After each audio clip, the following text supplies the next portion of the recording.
My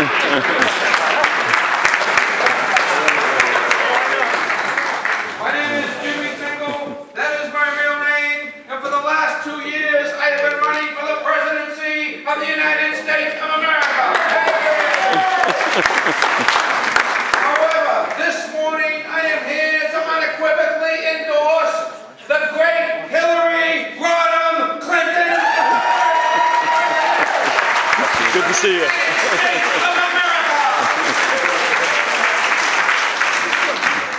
Now, let me tell you, ladies and gentlemen, it's great to be here today. Thank you all so much for having me. I'd just like to give you the premise of the Tingle campaign over the last 2 years, if I may, and let's get into some topical issues. That's fine. The Tingle campaign, what I wanted to do, I wanted to take the great political principles of the United States of America, freedom of speech, freedom of religion, freedom of the press, and free enterprise, and combine them with the great spiritual principles of all the world's major religions that focus on love, compassion, justice, forgiveness, mercy, and peace.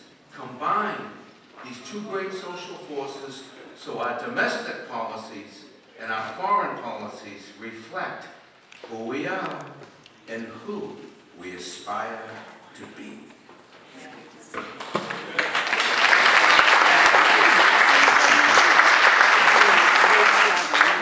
My party is humor for humanity. Humor for humanity. Humor in helping, humor in healing, humor and hope. Ha, ha, ha. And that's what they would chant in my rallies. Ha, ha, ha. So in the course of this morning's presentation, if you hear something that resonates in your soul and moves your spirit, ladies and gentlemen, brothers and sisters, let freedom ring. Yes, you can. Now, the first thing people say to me, Jim, you're a comedian. Do you know enough about the world? Could you actually use the Humor for Humanity party to do good in this world? I want to be honest with you. The struggles I had as a candidate on the Humor for Humanity ticket. The humor came pretty easily. But sometimes, ladies and gentlemen, I struggled with the humanity. I don't know what it is, but that the hardest thing was living up to my own principles as a humanitarian. The blizzard of 2015. I saw a woman pull into my parking space. I said, "Excuse me, miss. That's my space." Excuse me, with all due respect, it took me 3 hours to shovel that out. That's my space. Excuse me, I don't care if we're married. That's my space. That's my space. You get your own space. We'll discuss this at dinner.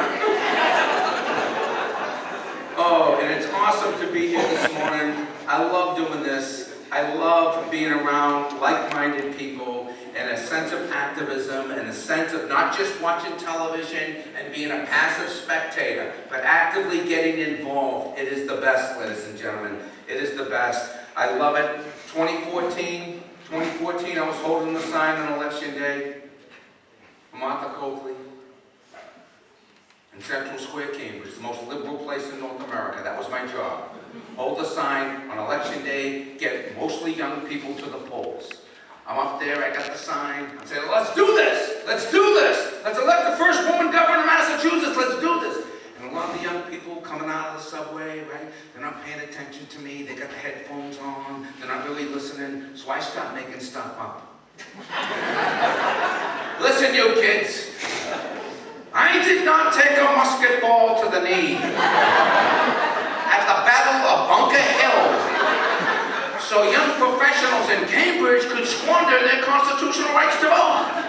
This kid comes up to me, about 19 years old, dead serious, looks me in the eye and says, "Thank you for your service." Now,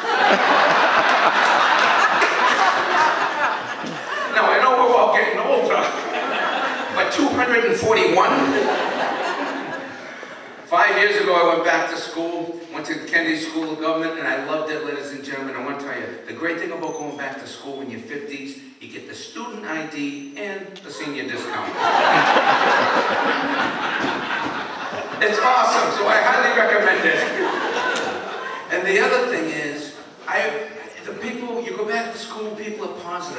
this room are positive. We're taking action. We're doing something positive. We're moving the ball up the field, and it's a beautiful thing. At school, it was the same way. I'm tired of the negativity. I can't take the negativity. I can't just watch television, listen to the radio. I go nuts. I got to do something. Because there's lots of positive things happening in this country and in this world we're not hearing about that are trending. We're trending in a positive direction in many, many ways. For example, Americans are living longer and healthier lives than ever before. They say 60 years old is the new 40. I love that. 80 is the new 60. I love that. 100 is the new 80. I love that. And the afterlife is the new assisted living.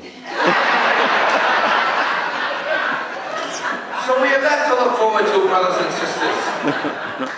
And the other thing, there's lots of positive trends on the global stage as well. Pope Francis, ladies and gentlemen, what a breath of fresh air this guy is, huh? Oh, now I'm a little biased, right? Pope Francis, I actually got a tweet from Pope Francis. He's following me on Twitter. Let me just say this, as a Catholic, it's a lot of pressure. Apparently the Holy Spirit speaks in 140 characters or less. But the thing I love about the Pope is he's challenging people up there. He was in there a couple of weeks. He said, listen, he's challenging governments. He's challenging the church. He said, listen, the church has to stop obsessing about all these controversial social issues that are separating people from one another. Stop obsessing about birth control and gay marriage. What a breath of fresh air. Even my atheist friends were saying, thank God.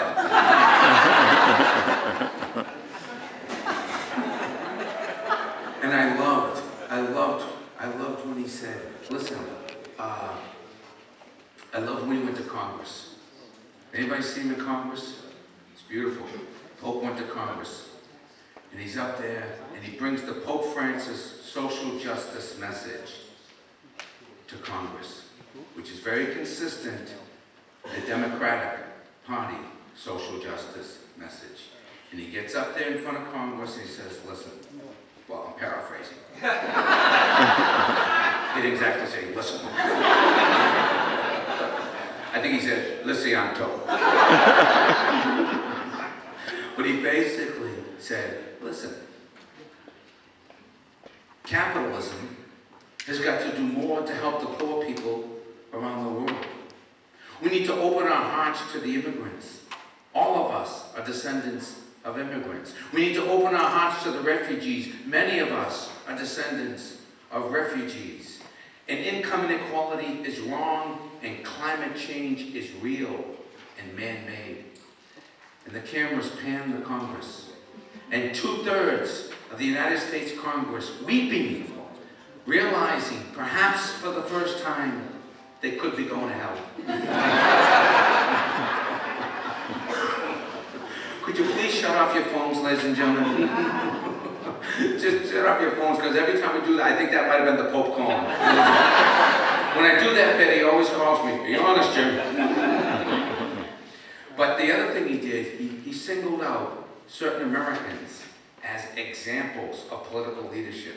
He singled out Abraham Lincoln for obvious reasons. And people forget this. But when Abraham Lincoln,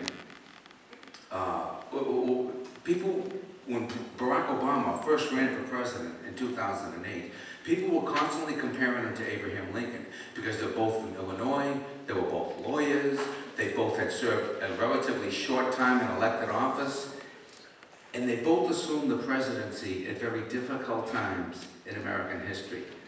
Abraham Lincoln, when he got there, 1860, literally the country's coming apart over the Civil War.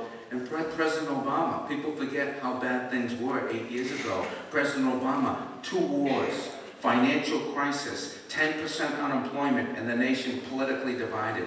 But after about, a couple months in office, nobody was comparing President Obama to Abraham Lincoln anymore. But on a certain level, ladies and gentlemen, I think President Obama is more like Abraham Lincoln now than he